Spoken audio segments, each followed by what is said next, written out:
He replaced my name with his sister's on the company site. Vanessa's better at posing than planning, they joked. In meetings, his sister ordered me to take notes and serve snacks to everyone, adding, "It's the only way you'll contribute here." I smiled through it all, until the boardroom seats rearranged.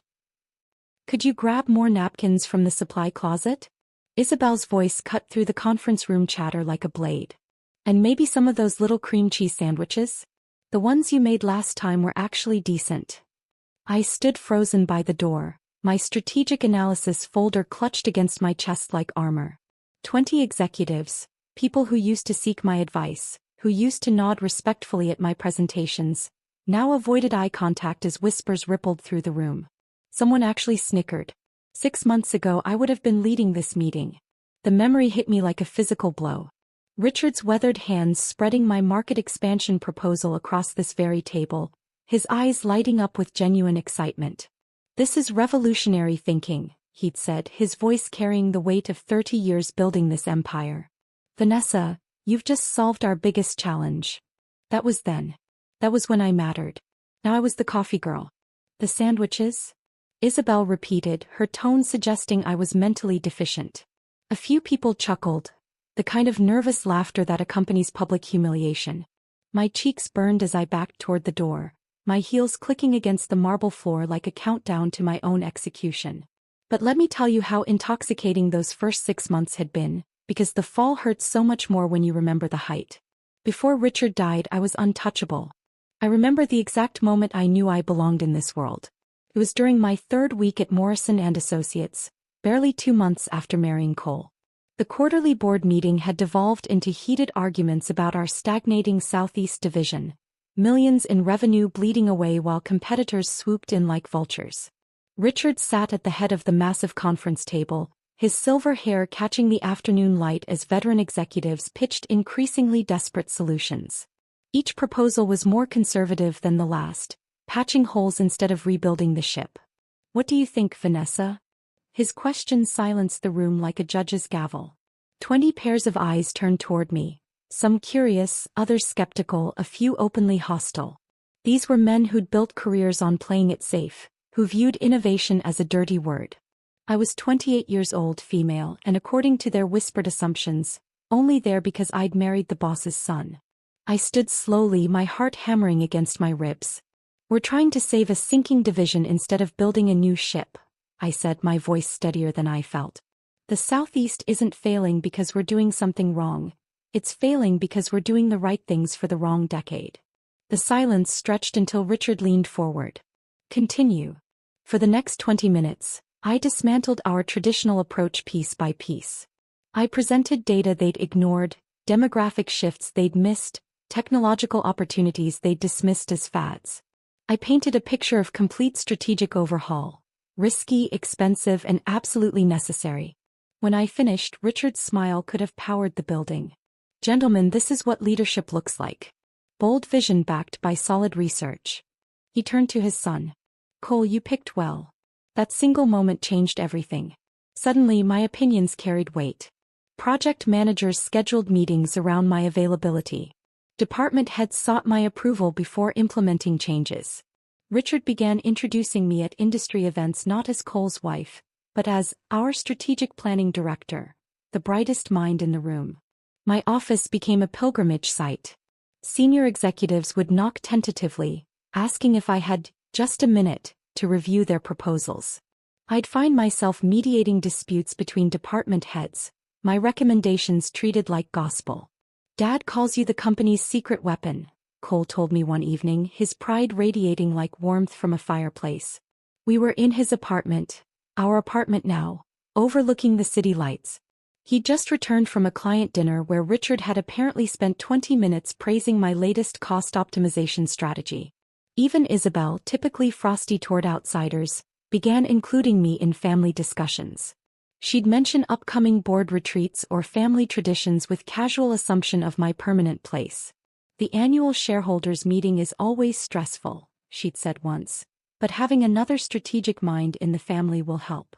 Richard made it official during our 6-month wedding anniversary dinner. The extended family had gathered at his estate.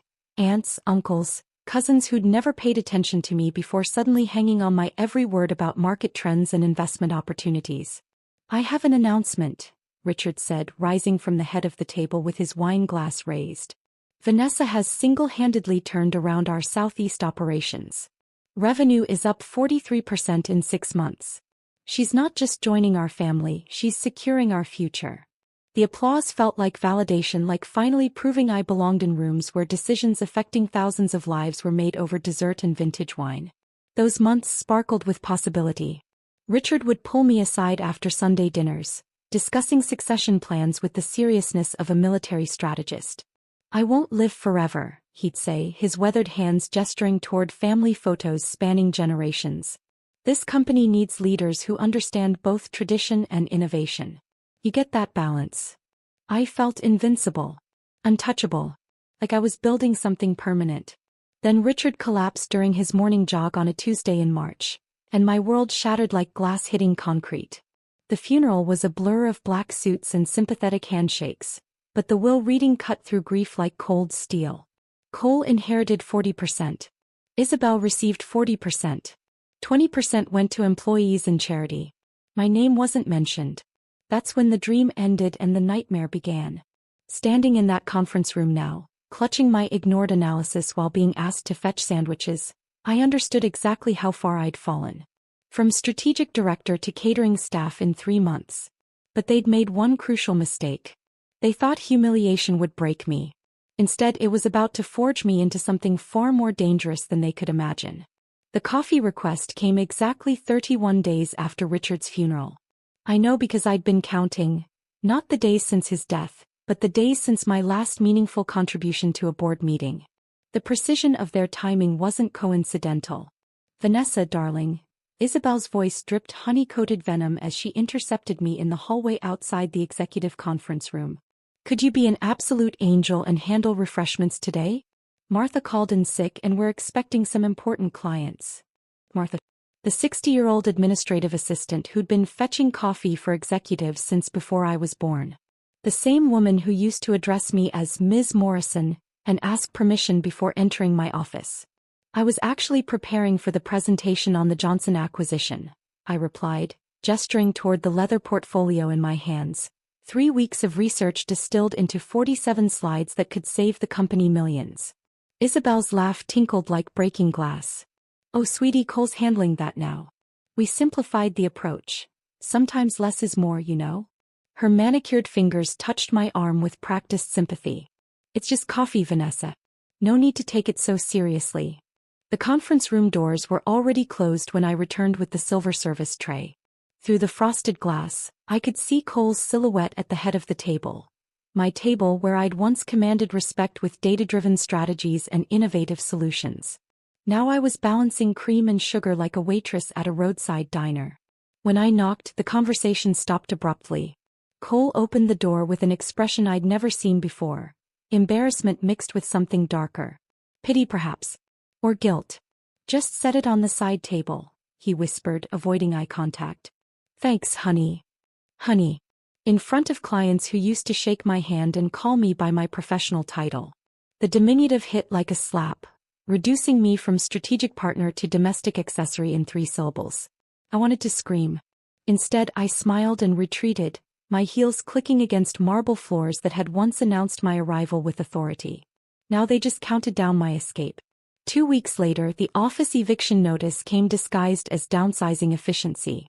"We're consolidating departments," Cole explained over breakfast, his eyes fixed on his phone screen instead of my face.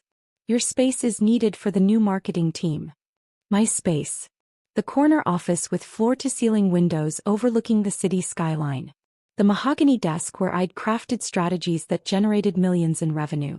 The bookshelf lined with industry publications I'd contributed to, my nameplate still gleaming on the door. Where am I supposed to work? The question sounded pathetic even to my own ears. From home mostly. You can always use the hot desk in the lobby when you need to come in. He finally looked up, his expression carefully neutral. It's more flexible this way. Better work-life balance. Work-life balance.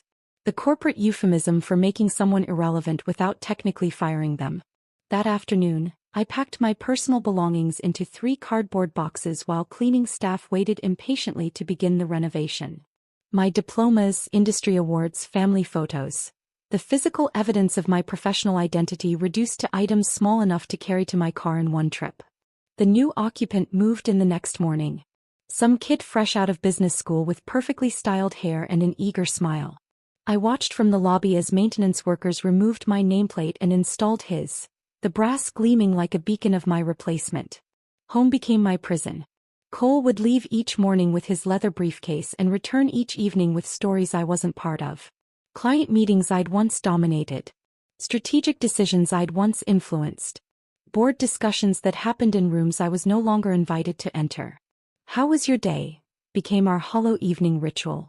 "Productive," he'd answer, already reaching for his laptop. "Lots of moving pieces right now. You know how it is." Except I didn't know anymore. I wasn't part of the machine I'd helped build. The business conversations we'd once shared over dinner disappeared entirely.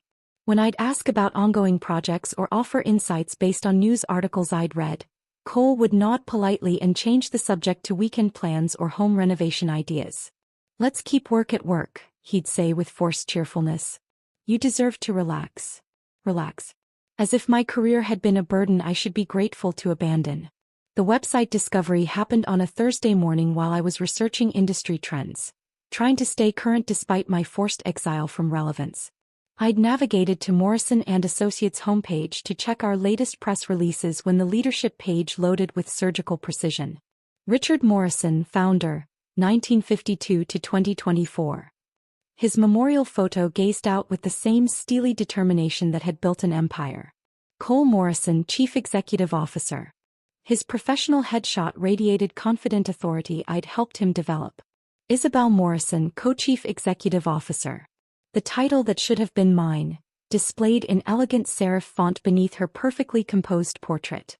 I scrolled frantically, searching for my name anywhere on the site. Strategic Planning Director. Senior Advisor.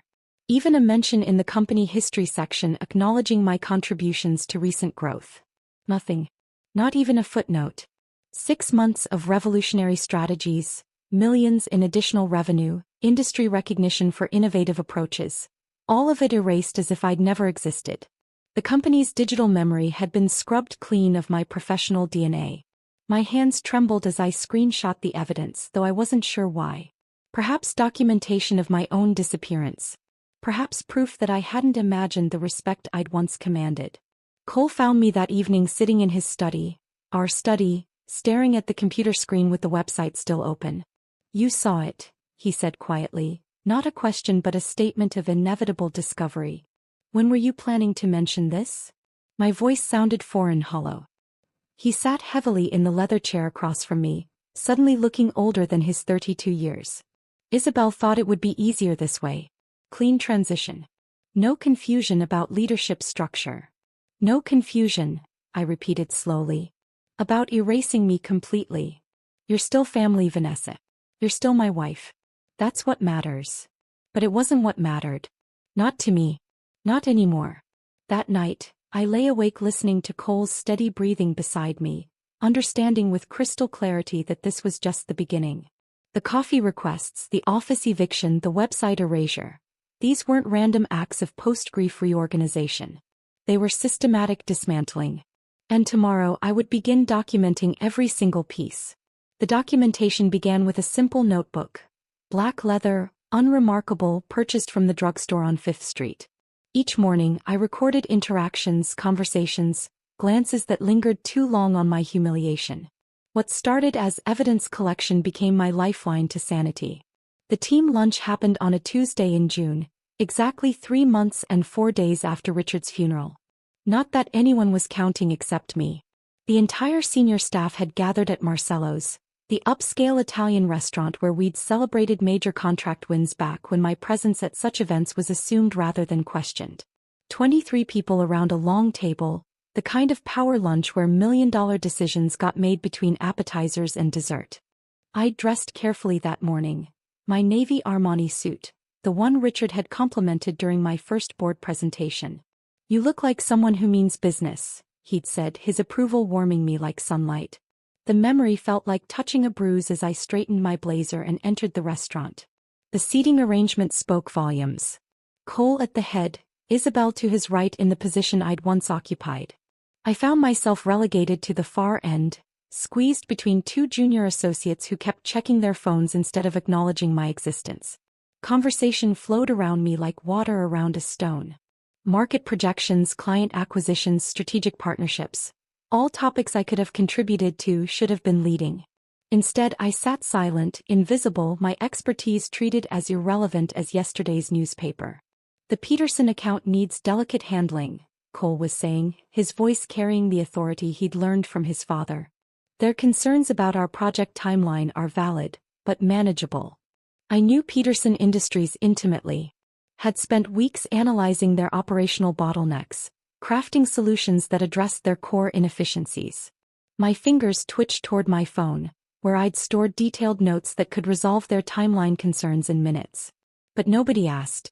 Halfway through the entrees, Isabel's voice cut through the dining room chatter like a blade through silk. "Vanessa, darling, would you mind taking notes on the feedback we're getting? And maybe clearing some of these empty plates? The server seems overwhelmed." The table fell silent with surgical precision. 22 pairs of eyes turned toward me, some curious, others embarrassed, a few openly amused. The kind of silence that follows a car accident when everyone stops to stare at the wreckage. My pen froze above the notepad I'd been using to track talking points, not feedback. Not kitchen duties. Strategic insights that would never see daylight because my voice had been systematically silenced. Of course, I heard myself saying the words tasting like ash. I began stacking empty appetizer plates with hands that trembled just slightly, barely noticeable unless someone was watching closely. Marcus Fitzgerald, the operations director who'd once sought my advice on supply chain optimization, cleared his throat uncomfortably. "Actually, I think the server can handle." No, Isabel interrupted with a smile sharp enough to cut glass. "Vanessa doesn't mind. She's always been so helpful with the little details." Little details. My strategic analysis reduced to housekeeping tasks while men who'd once respected my expertise averted their eyes in secondhand embarrassment. The laughter started with Jennifer from accounting, a nervous giggle that spread like infection around the table. Not malicious, exactly, but complicit in its discomfort. The sound of people choosing sides, and I wasn't on the winning team. I finished clearing plates while conversation resumed around me, their voices deliberately louder to cover the awkwardness of my degradation. My cheeks burned with humiliation so intense it felt physical, like standing too close to a fire. Something inside me crystallized in that moment. Not broke, crystallized. Like carbon under pressure becoming diamond. Hard. Unbreakable. The drive home passed in a blur of rage and planning. Cole was already in his study when I arrived, laptop open, phone pressed to his ear, discussing quarterly projections with someone whose opinion apparently mattered more than his wife's. I waited until he finished the call, until he looked up with that expression of mild irritation he'd developed whenever I interrupted his work. "We need to talk about what happened today." He sighed, the sound of someone dealing with an inconvenient child. "The lunch? What about it?" "Your sister asked me to clear tables in front of the entire senior staff. Isabel was just trying to help the server." "You're overthinking this, Vanessa." He turned back to his laptop, fingers already moving across the keyboard. "Maybe this kind of supportive role actually suits you better. Not everything has to be about power plays and corporate politics." The words hit like physical blows. Supportive role. As if my MBA, my industry expertise, my proven track record meant nothing compared to my willingness to stack dirty dishes. Suits me better than what? Than the job I was hired for? Than the strategies that saved this company millions? "Look," he said, finally giving me his full attention with obvious reluctance. "Dad's gone. The company structure has changed. We're all adjusting to new realities." New realities. Where I fetched coffee and cleared tables while men with half my qualifications made decisions that would have benefited from my input. The conversation ended there, but the documentation continued. Every slight, every dismissal, every moment they treated me like hired help instead of family business leadership. The apron arrived 3 days later. Pristine white cotton with the Morrison & Associates logo embroidered in navy thread. The accompanying note, written in Isabel's perfect penmanship, felt like a dagger wrapped in ribbon. For the woman who keeps the company kitchen running smoothly. Your dedication to the details doesn't go unnoticed. I stood in my kitchen, our kitchen, holding this symbol of my complete professional annihilation. Not fired. Not laid off. Simply reclassified as domestic staff in the empire I'd helped build. The cruelty was breathtaking in its precision. They couldn't legally terminate me without cause, and my marriage to Cole complicated any direct confrontation. So they'd chosen psychological warfare instead, systematically destroying my professional identity through public humiliation. They wanted me to quit. To walk away voluntarily, saving them the messiness of explanations or severance packages. To disappear quietly while they rewrote company history without my contributions. That night, I sat at my laptop researching employment lawyers, corporate harassment policies, constructive dismissal cases.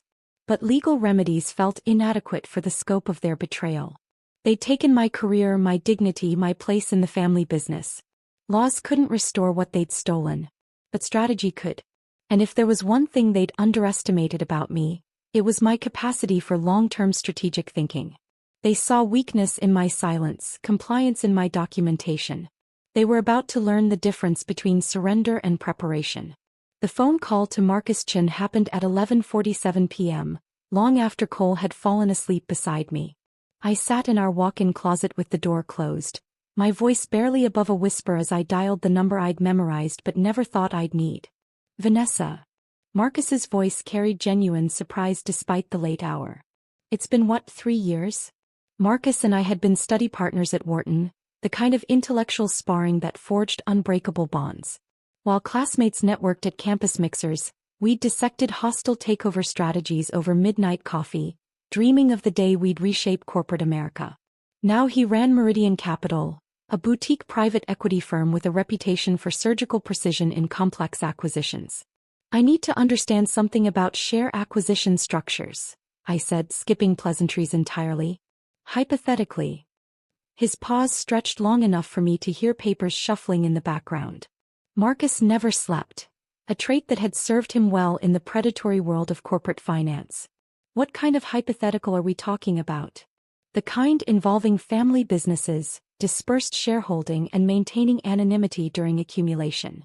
Another pause, this one calculating. Are you looking to acquire or defend? Acquire. Timeline. 6 to 12 months. Maybe longer if necessary. Budget. I gave him a number that represented everything. My inheritance from my grandmother, my personal savings, even the emergency fund Cole and I had built together. Money that could buy a house, fund a comfortable retirement, secure a different future entirely. That's serious money, Vanessa. Serious enough to change outcomes. His voice shifted into business mode, the warmth replaced by sharp focus. I can structure something through layered entities. Shell companies within holding firms within investment vehicles. Clean, legal, invisible until you want visibility. How invisible? Your target won't know you exist until you control their board meetings. We talked for another hour, Marcus explaining the mechanics of stealth acquisition while I took notes in a shorthand I'd developed during business school. Bearer shares, nominee directors, offshore structures that existed in legal gray areas designed for exactly this purpose. One question, he said before hanging up. This target. Do they know you're capable of this level of strategic thinking? I glanced toward the bedroom where Cole slept peacefully, unaware that his wife was plotting corporate warfare from their shared closet. They think I make good coffee. Marcus's laugh carried genuine admiration. Then they're about to get educated. The first purchase happened 2 weeks later through Cayman Holdings LLC, a shell entity so obscure it existed only on paper in a lawyer's office in Georgetown. 5,000 shares of Morrison & Associates, purchased from a retiring board member who'd served alongside Richard for 20 years. The seller, Harold Brennan, had called Cole directly to offer the shares as a courtesy. Cole declined, too busy with day-to-day operations to worry about minor shareholding adjustments. The missed opportunity represented 2.3% of total company ownership. My ownership. I watched Cole's face during the family dinner where Harold mentioned the sale, searching for any recognition of the strategic error. Nothing. Just polite interest and a comment about hoping the buyer would be aligned with company values. If only he knew. The second acquisition came through Trinity Investment Partners, another Marcus creation that existed solely to disguise my activities. This time, 8,000 shares from a pension fund liquidating its portfolio. Cole never heard about this sale. It happened through private broker networks where individual transactions disappeared into quarterly reports. By month 3, I owned 11% of Morrison & Associates through 6 different entities across 4 jurisdictions. Cole and Isabel remained blissfully ignorant, too focused on their public rebranding campaign to notice the quiet reshuffling of power happening in financial shadows. The rebranding had started subtly. New letterhead featuring C&I Morrison leadership in elegant script. Marketing materials emphasizing the sibling synergy, driving company innovation. Cole's business cards now read Chief Executive Officer in larger font, while Isabel had upgraded her title to Chief Operating Officer, despite never having operated anything more complex than a charity gala. They commissioned a documentary crew to film their leadership transition journey, spending thousands on professional lighting and makeup artists to capture their vision for the company's future. I watched from the sidelines as they rehearsed sound bites about honoring their father's legacy while embracing new perspectives. New perspectives that apparently didn't include the woman who generated 40% of their recent revenue growth. During these filming sessions, I perfected my invisibility. Sitting quietly in corners, notepad balanced on my knee, documenting every grandiose claim and factual inaccuracy. They spoke about innovations I'd developed as if they'd conceived them personally. They described strategic victories I'd orchestrated as examples of their natural business instincts. The cameras loved them. Cole's earnest determination, Isabel's polished confidence. They projected exactly the kind of photogenic leadership that impressed investors and clients. Meanwhile, I recorded their lies in careful shorthand, building a file that would prove devastating when the right moment arrived. Vanessa's been such a supportive presence during this transition, Isabel told the documentary director during one particularly nauseating interview. She understands that leadership sometimes means stepping back and letting others shine. I smiled and nodded from my corner chair, playing the supportive family member while calculating exactly how much her condescension would cost when I controlled her paycheck. Month 5 brought my biggest acquisition yet, 22,000 shares from the Morrison Family Trust, a legacy holding that Richard's sister had inherited but never understood. She lived in Florida now, more interested in golf tournaments than board meetings, and Marcus had convinced her to liquidate for tax advantages. Cole signed off on the sale without reading the paperwork, trusting his aunt's financial advisor to handle the details. Another strategic blindness that transferred 12% company ownership directly into my hidden portfolio. I was approaching critical mass, but the final push required patience. The remaining shares belonged to longtime employees, board members with sentimental attachments, and family friends who viewed their holdings as legacy investments rather than financial instruments. These acquisitions demanded personal relationships, careful cultivation, strategic timing. I began attending company social events not as Cole's marginalized wife, but as a friendly face interested in company history.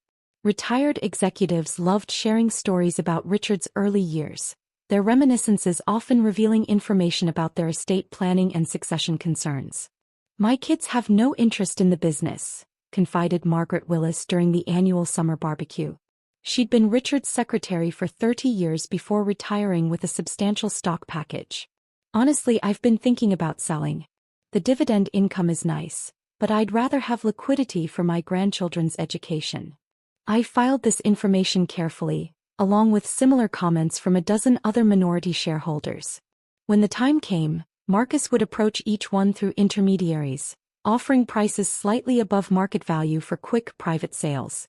By month 6, I controlled 47% of Morrison & Associates through a network of entities so complex that even sophisticated forensic accounting would require weeks to trace ownership back to me. Cole and Isabel combined held their 80% through direct inheritance, never imagining that someone might be quietly accumulating enough shares to challenge their control. The irony was exquisite.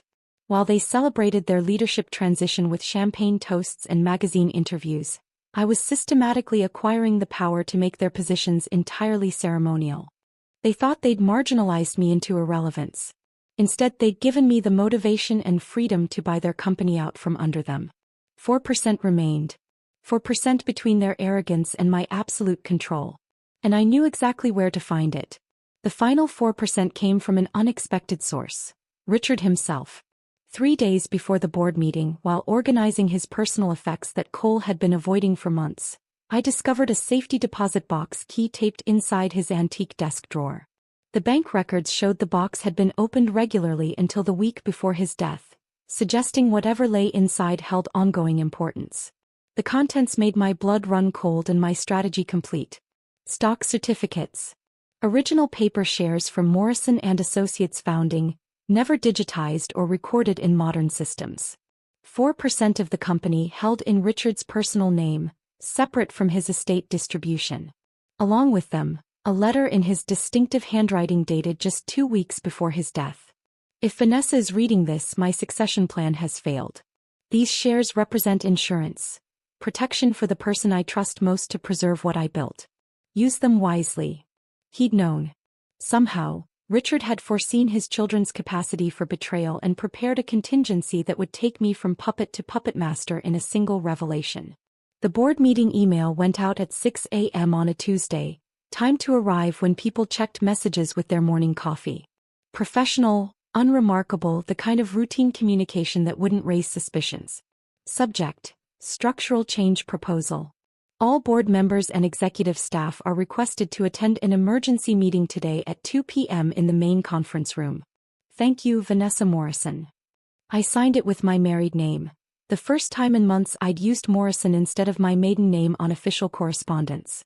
Let them think I was finally accepting my diminished place in their hierarchy. Cole's response came within minutes. What's this about? We didn't discuss any structural changes. I didn't reply. By noon, the building buzzed with speculation. Administrative staff whispered in hallways about the mysterious meeting called by the boss's wife. Department heads cleared their schedules, curious about what domestic drama might spill into corporate governance. Marcus arrived at 1:30, his presence adding gravitas to what others assumed would be amateur theater. He carried a leather briefcase that contained documents 6 months in the making, share transfer records, voting proxy agreements, corporate restructuring proposals that would fundamentally alter Morrison & Associates' power dynamics. You ready for this? He asked, setting up files at the head of the conference table. I've been ready since they asked me to fetch their first cup of coffee. The board members filed in with varying degrees of curiosity and annoyance. Harold Brennan, who'd unknowingly sold me my first shares, nodded politely. Margaret Willis clutched her purse nervously, sensing something significant without understanding what. The independent directors looked professionally skeptical. They'd seen family drama destroy companies before. Cole arrived 7 minutes late, his hair still damp from what was probably an extended gym session. He moved with the casual arrogance of someone who believed his presence was required but not urgent, that whatever his wife had planned could be managed with minimal attention. Isabel followed 30 seconds later, her entrance choreographed for maximum impact. Designer heels clicked against marble floors as she carried an oversized latte and wore the kind of smirk reserved for watching amateur performances. She dressed for victory. Power suit, statement jewelry, makeup applied with television-ready precision. Sorry I'm late, she announced to no one in particular, settling into the chair that had once been mine. Traffic was absolutely brutal. She leaned toward the board member beside her, stage whispering just loud enough for me to hear. Did you bring cookies this time, Vanessa? Or should we order catering for whatever presentation you've prepared? Scattered chuckles rippled around the table. The same people who'd once respected my strategic insights now viewed me as entertainment. A housewife playing at business while the real leaders indulged her fantasies. I remained silent, hands folded in my lap, watching their amusement with the patience of a predator waiting for prey to move within striking distance. All right, let's get started, Cole said, consulting his Rolex with practiced importance. I've got a client call at 3, so let's keep this focused. Vanessa, you called this meeting. What structural changes are you proposing? He spoke to me like a teacher addressing a particularly slow student, his tone mixing tolerance with mild irritation. Around the table, 14 pairs of eyes fixed on me with expressions ranging from polite interest to barely concealed boredom. I stood slowly, my movements deliberate and calm. The room's attention sharpened slightly, not because they expected substance, but because standing suggested I might actually have prepared remarks rather than emotional rambling. Before we begin, I said, my voice carrying clearly across the silent room, I'd like to introduce my legal counsel. Marcus rose from his position near the door, briefcase in hand, his presence transforming the atmosphere from family meeting to corporate battlefield. Board members straightened in their chairs as he moved to the table's head, distributing thick folders with surgical precision. Marcus Chin, Meridian Capital Partners, he announced, placing documents in front of each attendee. Representing the interests of Morrison and Associates' new majority shareholder. Cole's face shifted from mild annoyance to sharp attention. New majority shareholder? What are you talking about?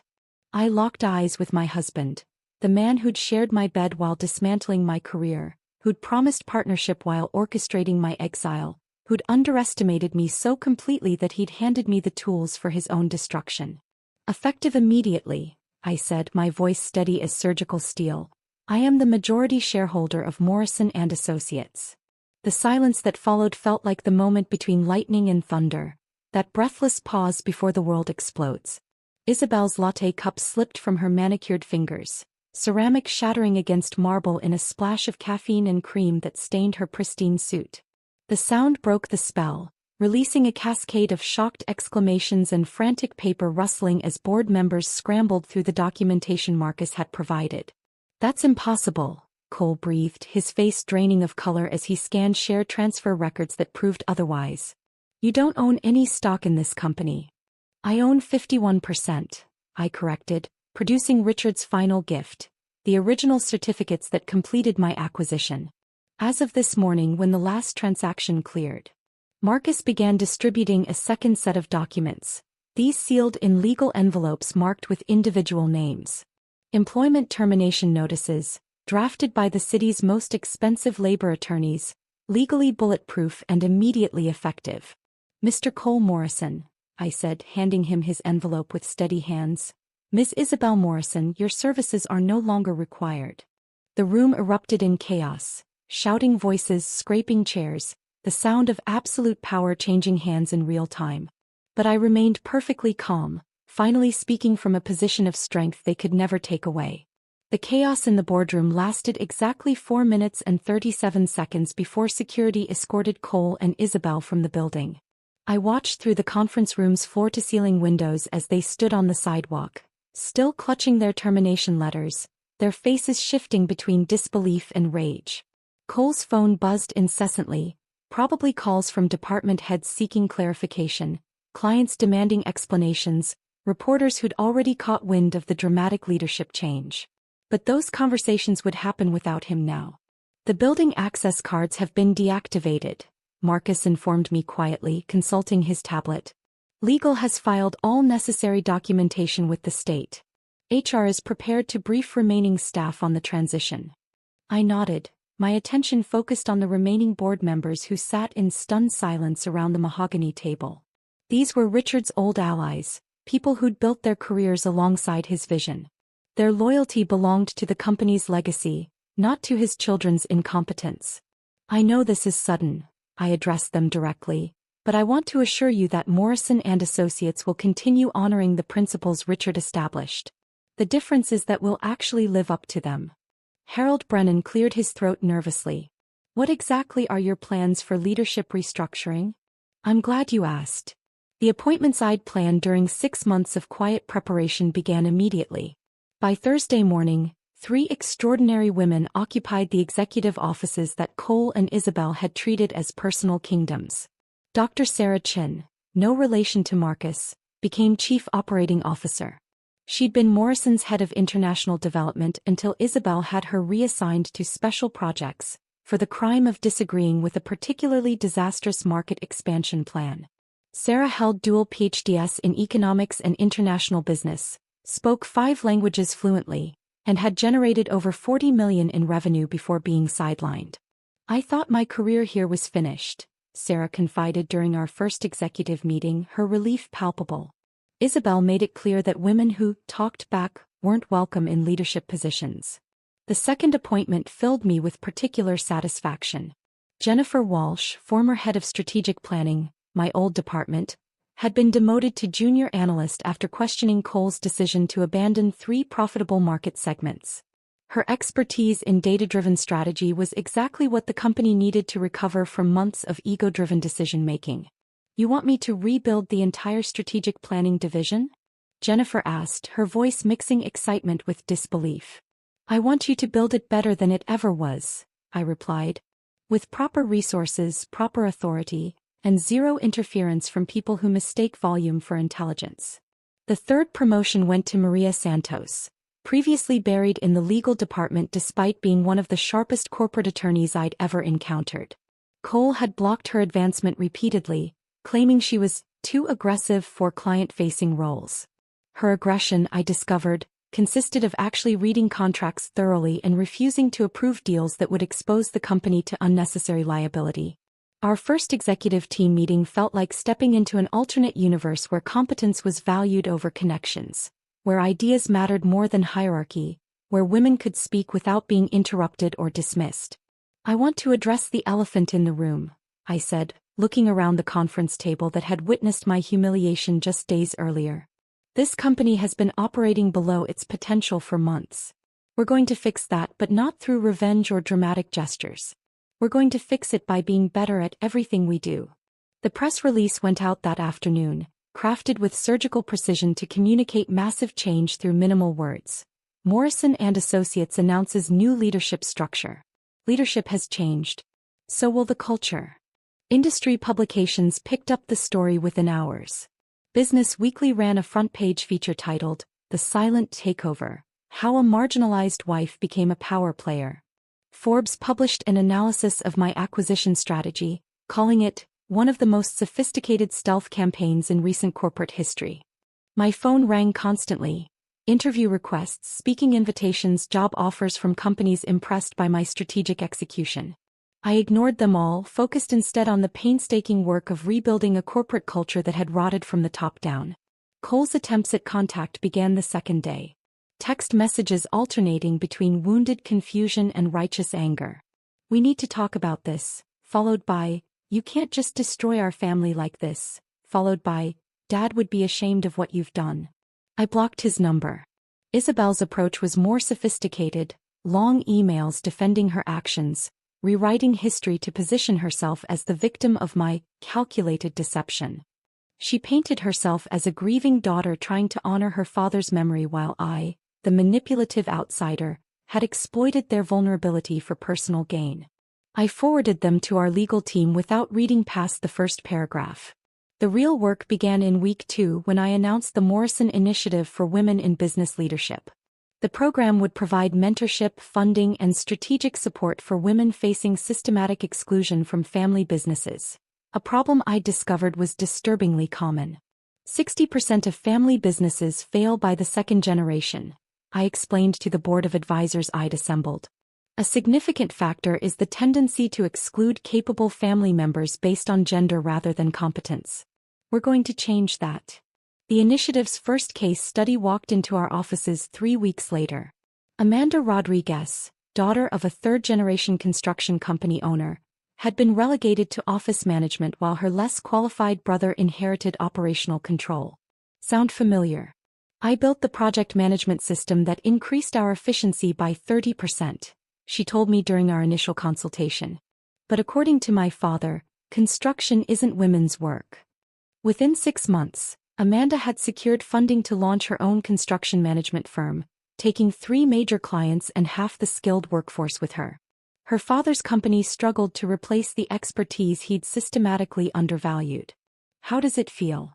Marcus asked during one of our quarterly reviews, "having the power to reshape an entire industry?" I considered the question while looking out my office window, the same view I'd once enjoyed before being exiled to fetch coffee and clear tables. The difference was that now the power was mine to keep, earned through strategy rather than inherited through birthright. "It doesn't feel like revenge," I said finally. "It feels like justice." Cole eventually stopped calling.